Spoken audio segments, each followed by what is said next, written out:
Hello, welcome back. Last time we left off, and it's called the Raya Lucaria Crystal Tunnel or something like that. But yeah, I think we had gotten through exploring part of it, and I was gonna call it a day, but then I decided to try a jumping puzzle, and I did not succeed at the jumping puzzle, so but we haven't found. Oh wow, a somber smithing stone just dropped. But yeah, we haven't found the boss here yet. I don't expect this dungeon is too big, although it is bigger than most of the ones we've seen so far. I assume these cracked crystals will be useful though, so I don't mind sort of spending a bit of time here and hopefully gathering enough of them that I won't need them for a long time. Bye bye. Guy always falls and it never gets old, honestly. So yeah, that's where we are. Day. Oh, please don't hit me. Oh.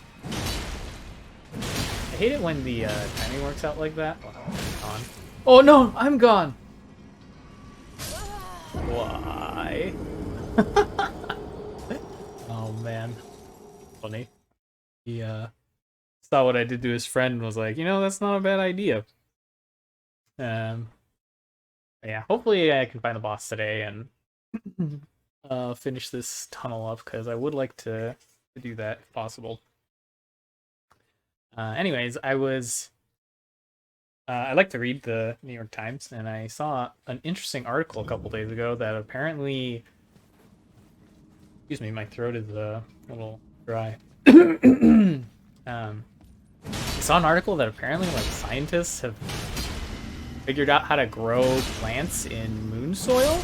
And I thought that was interesting because, I never really thought about it, but the, soil on the moon must be really different from what we have here on Earth. Like, I'm not even sure, when they say, moon soil, are we even, talking about the same materials? Because, when we think of soil here on Earth, it's, dirt, and it's got, lots of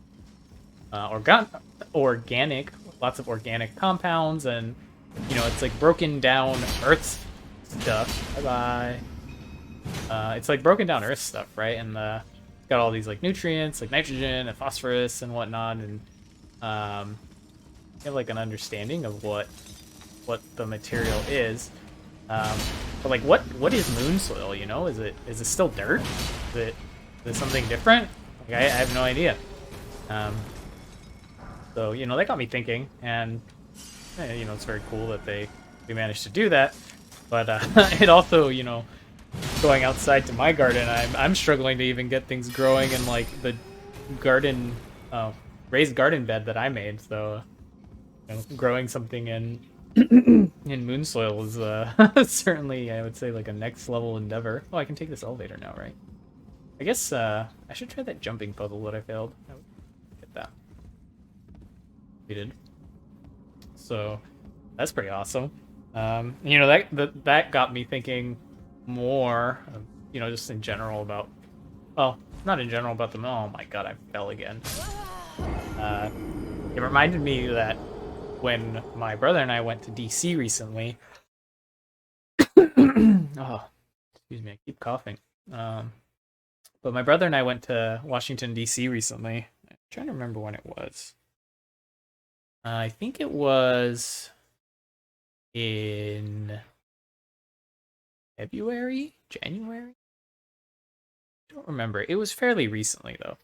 And while we were there, first of all, Washington, D.C. right now is not very busy, which, or at least it wasn't when we went, and it was pretty incredible, because, we got to go into, all of the Smithsonian museums that we wanted to go to, because there was no one there. International travel hadn't opened back up yet, and so there was no lines to anything, and so we were able to go to all of the museums we wanted to.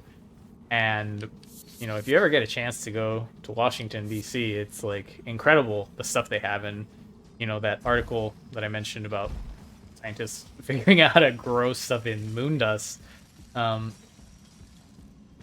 it reminded me of like some of the cool stuff we saw while we were in DC.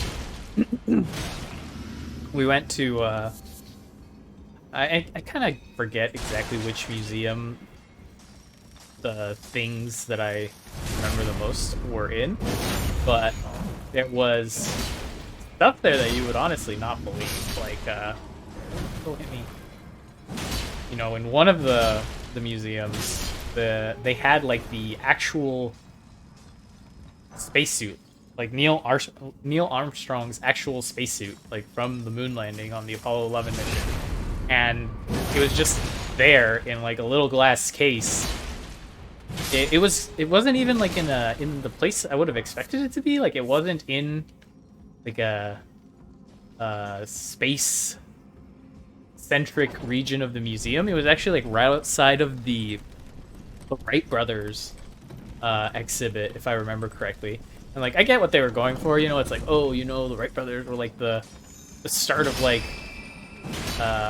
flight for mankind, you know, like this when we figured out how to fly.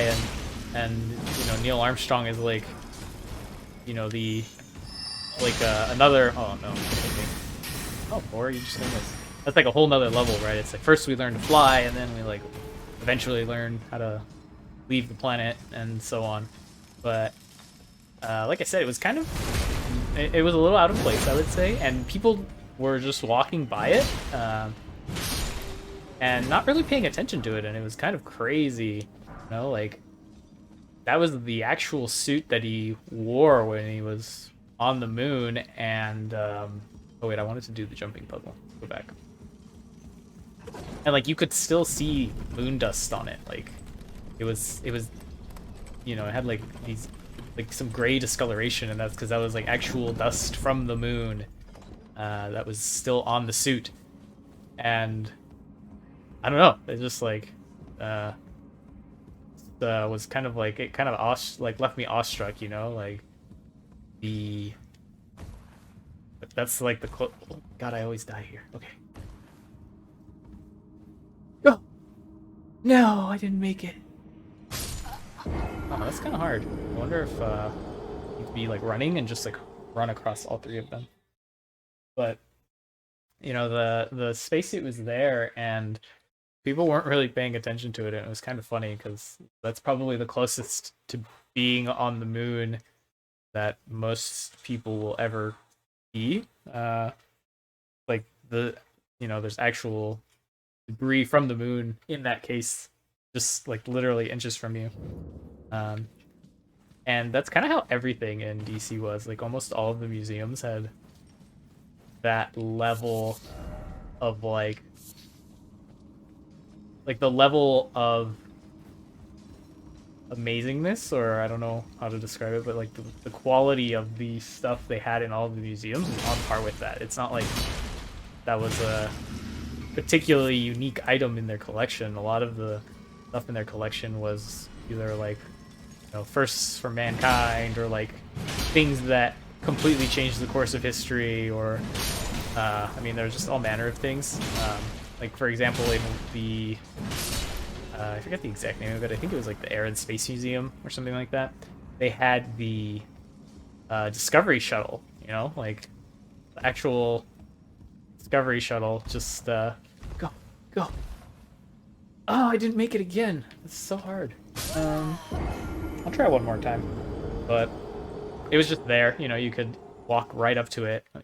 There's like a little fence around it to prevent you from, like, you know, climbing on it, I guess, or getting too hands-on with it. But you could see like all the scorch marks from like when it re-entered the atmosphere. And they had like the quarantine bus. I learned about this while I was there. They had like a little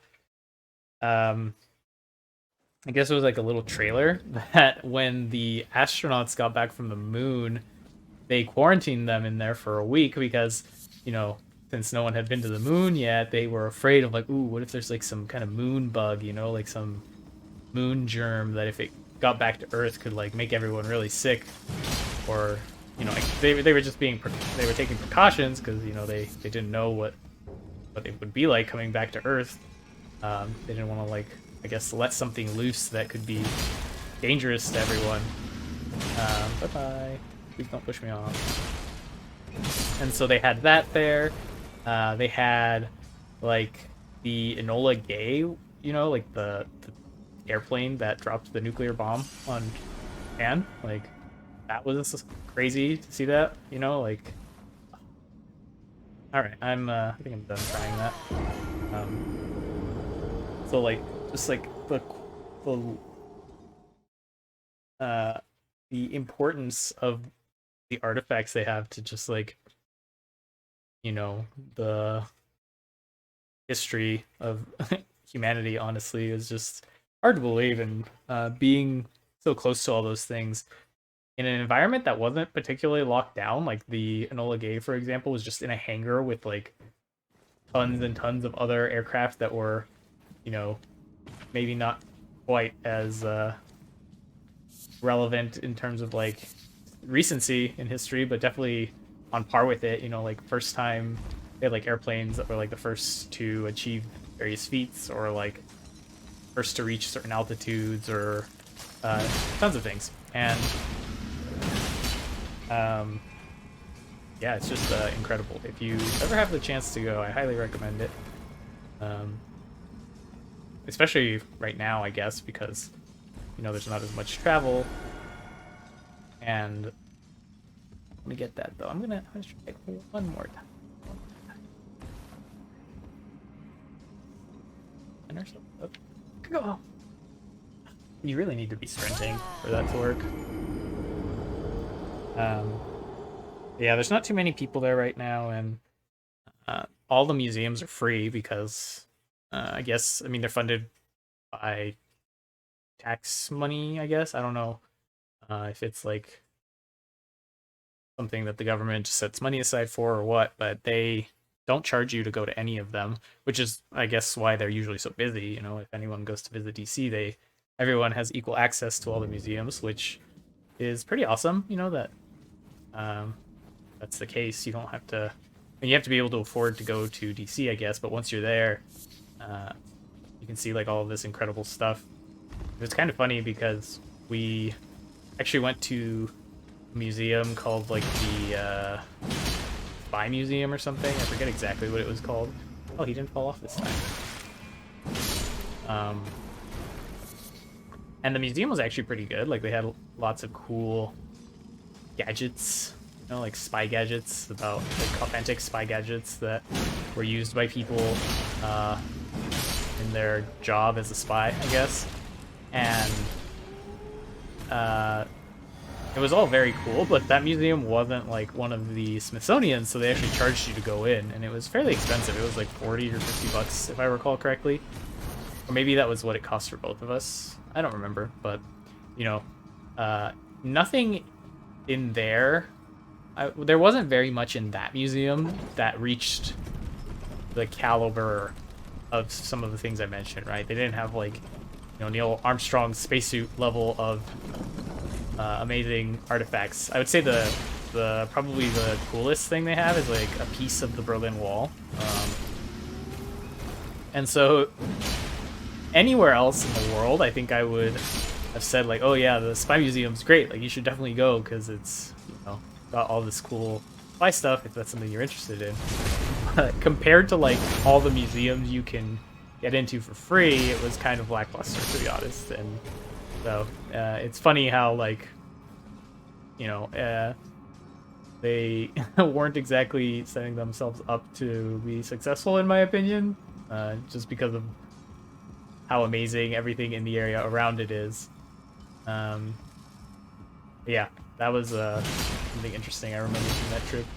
And you know, some of the other really cool stuff we were able to see there is we were able to go to the Harrison Ford Theater, where Abraham Lincoln was shot.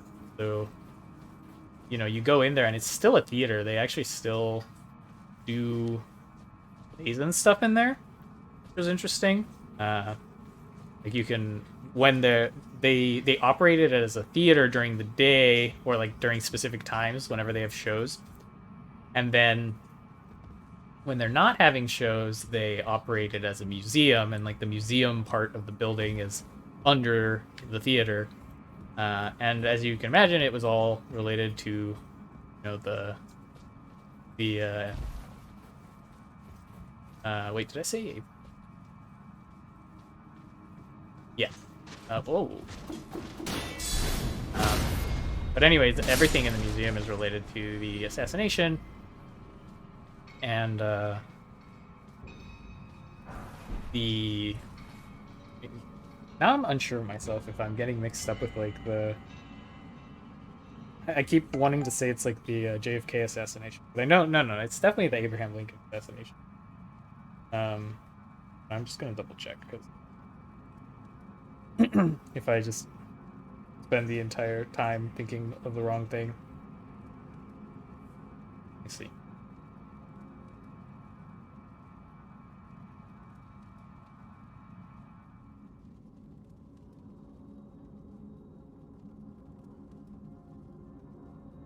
Yeah, I was. Okay. I'm not just misremembering. I never trust myself when it comes to that sort of thing just because I have such a terrible memory for history in general. But you know, you go to the theater and you can like watch a show there if you want, but I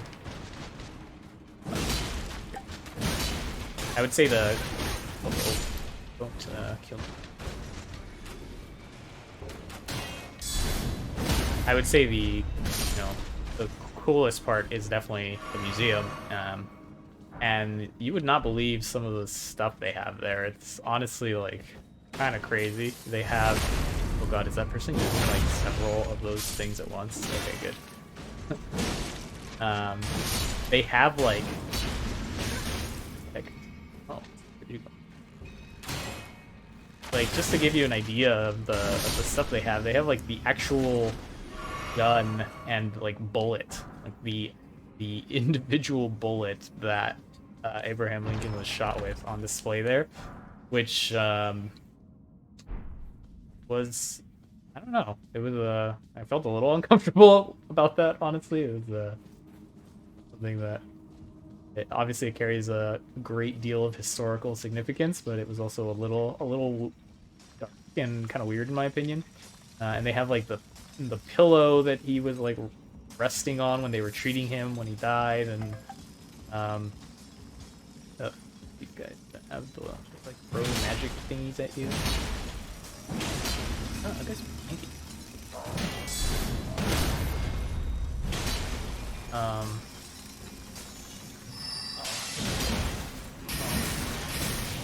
Oh no, heal. These guys are a lot stronger than the ones really above. Or maybe I do something to like lose a bunch of damage, but you know the stuff in the Harrison Ford Museum was really different compared to stuff in the Smithsonian, because like the Smithsonian, even if the artifacts were, you know, like something from like a war or something like that, I felt that the way things were organized was a little well, it just didn't give me that same feeling as in the Harrison Ford Museum, where I was just like some of it was like a little disturbing because it has to do with assassination, and so you know the things you would see there were of a very, what I would say, like personal nature. You know, it'd be like putting, I don't know, something, one of your relatives like died for murder, it'd be like putting that stuff on display. So that was a little strange, but again, it was really interesting. They had, you know, like clothing and yeah, like pieces of people's personal belongings, or not pieces of them, but like actual personal belongings from like the people involved in the assassination, and like people who were trying to treat Abraham Lincoln and all that. And it's a relatively small museum, so you know that has like a very different tone from the Smithsonian museums. And then, well, for the Smithsonian museums that are like focused on like, I guess, you know, like science or like history from like more general points of view. You know, they're like the African American Museum. Oh, I found the boss room. Is like focused on a longer period of time as opposed to like, oh no, I think I remember seeing my brother fight this person. As opposed to like a single specific event in history, you know? And oh, I do no damage to this person.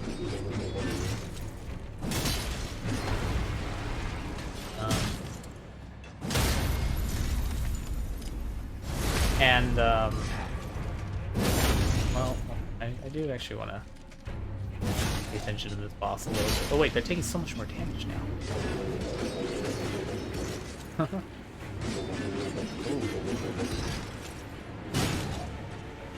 Okay, you're done. You're done for.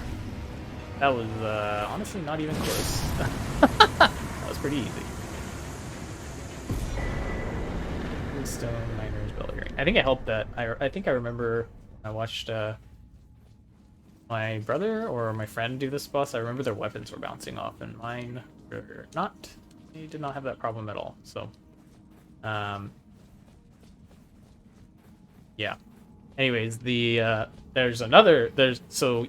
the science and like technology museums are, you know, I would say the tone for them is very much just like, look at all this amazing stuff that humanity has done, you know, look at all this technology we've created and how we've like advanced as a species or, you know, as a society or whatever. And then there's the Harrison Ford Theater Museum where, like I said, it's I would say the tone is a lot darker. It's a lot more somber and like more of like a commemoration maybe of like a tragic event. And then even further on that scale is the Holocaust Museum. That one is I think that one's one of the Smithsonian museums, but that one obviously is, you know, the tone is even further on the, like, similar to the Harrison Ford Theater. It's not like, look at all this cool stuff humanity has done. It's more like a memorial, you know, to everyone who was like a victim of the Holocaust, and like I guess like a monument, you know, to remind us of like the things people are capable of doing to each other. The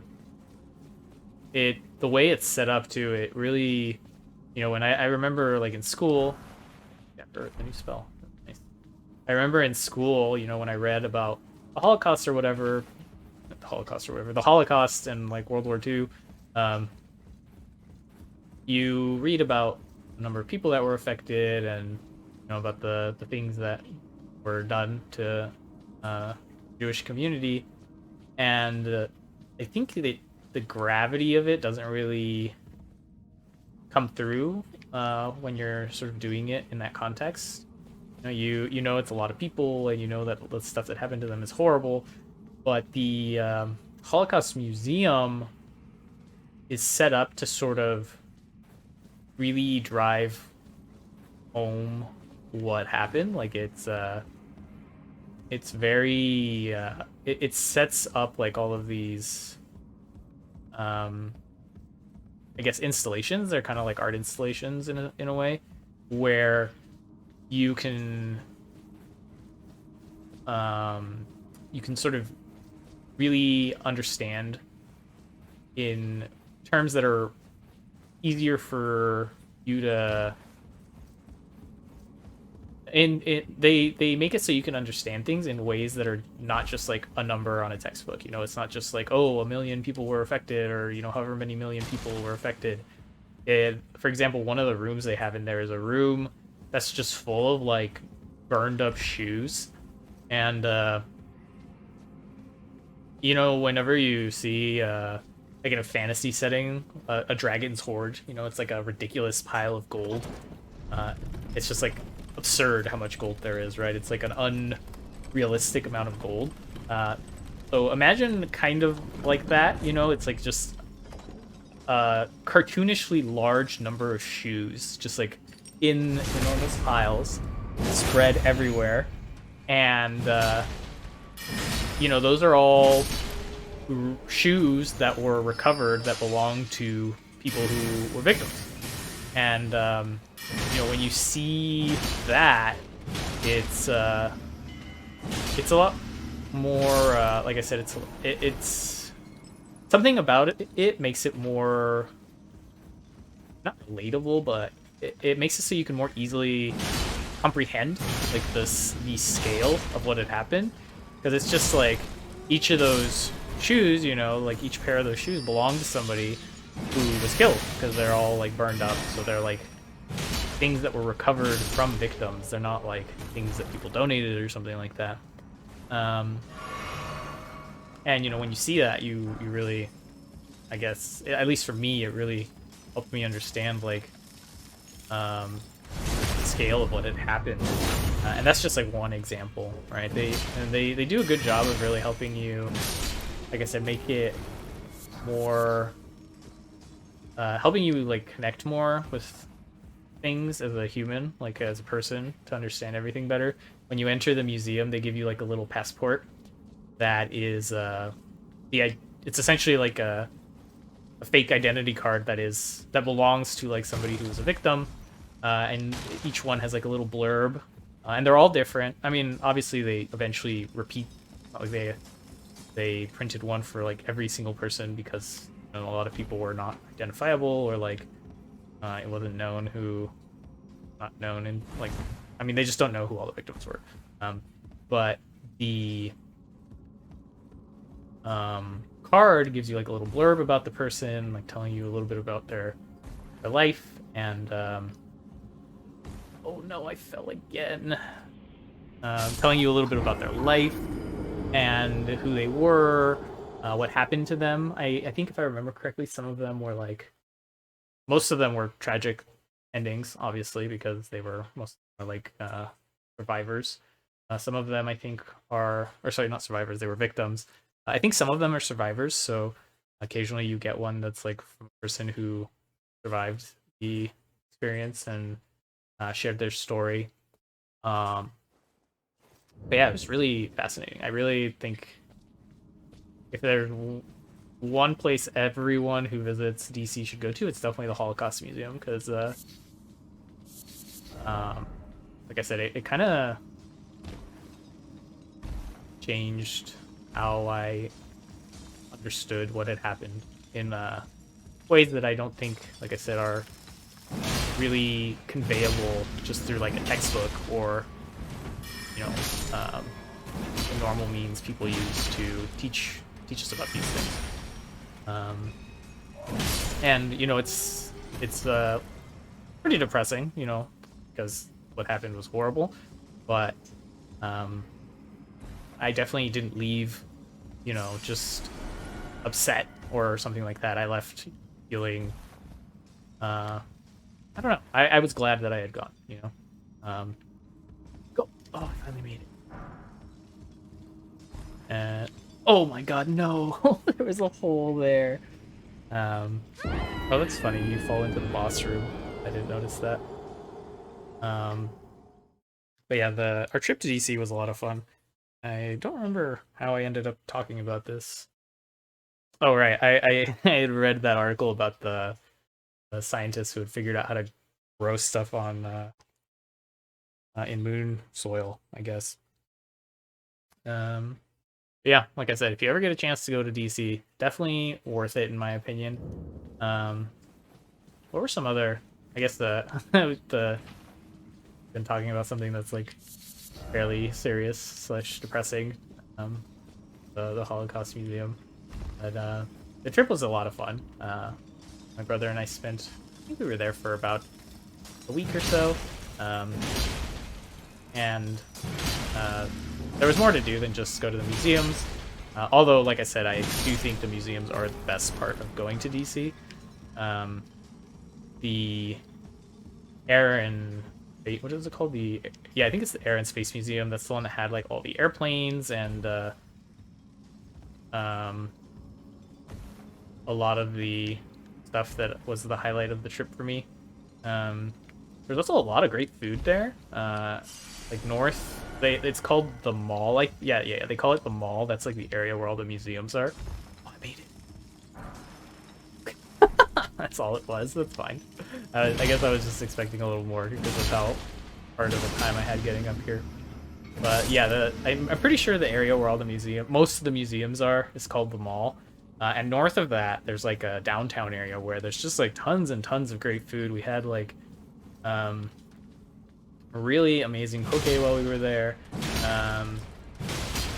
There was this place called the Rice Bar, which had really good Japanese curry.